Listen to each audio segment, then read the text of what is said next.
Reforma re territoriale e propozuar nga Partia Socialiste parashikon shkrirjen e Bashkisë Fusharrës dhe bashkimin e saj me Pukën, por për këtë nisëm me shprehje kundër vetë kryebashkiaku i Fusharrësit Hil Curri, ai thotë se nuk kemi asnjë njoftim zyrtar për reformën, por ka nisur procesi për të kaluar në referendum tek qytetarët. Sipas Currit, potenciali industrial në Bashkinë Fusharrës është më i madh se në çdo bashki tjetër.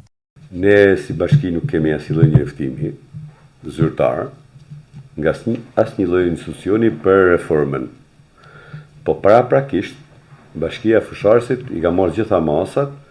është emëruar Këshilli Bashkiak dhe ka filluar procesi mund të organizatat shoqërisë civile për kalimin e referendum, pyetjen e qytetarëve. Unë mendoj që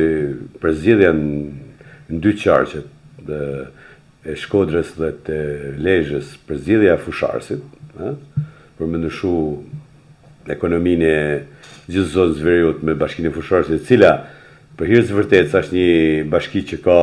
një potencial jashtëzakonisht ekonomik, ka një industri, sot që po flasim kemi 4 minjera që fabriken edhe 3 fabrika ujë, potenciali industrial në Bashkinë e Fusharësit është më i madh se në çdo bashki tjetër më nej, dhe japim GDP shqiptare që na dhënë në shekuj. Unë mendoj që me mjetet demokratike, Bashkia e Fusharësit do të jetë ndërbashki që do dalë zot vetit, dhe mendoj që këtu do lëbojmë shumë, dhe me institucionet ndërkombëtare, dhe me shoqërinë civile,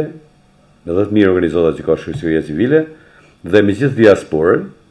kemi vazhduar negociatat me gjithë. Me te kryebashkiaku Curri paralajmëron se nuk do të shumë lehtë për të shkrirë Bashkinë Fusharrës, ndërkohë i bën thirrje deputetëve që të mos e votojnë këtë reformë. Nuk do të jetë shumë lehtë që Bashkia e Fusharësit dhe komuniteti që profeson Bashkinë e Fusharësit të përdoret fjala shkrirje, e kuptove, i cila mendoj se është edhe pak i term si i papranueshëm edhe për institucionet e bashkimit evropian, shkrirje, këtu bëhet fjalë për bashkime. Ne komuniteti me gjitha nigjesat që janë bën nuk ka asnjë pretendim nga asnjë banor i Fusharësit që të bashkohet apo të kalojë në një bashki tjetër apo në një territor tjetër. Kështu që Bashkia e Fusharësit nuk do të jetë vetëm një institucion gjeografik. Bashkia e Fusharësit ka një emër, ka një histori, i ka dhënë GDP-s për 120 vite me radhë, ka qenë potenciali më i fortë në veri për industri, kështu që i bëj thirrje gjithë deputetëve djathtë të majtë, më gjithë edhe partive tjera në parlament që mos ta votojnë,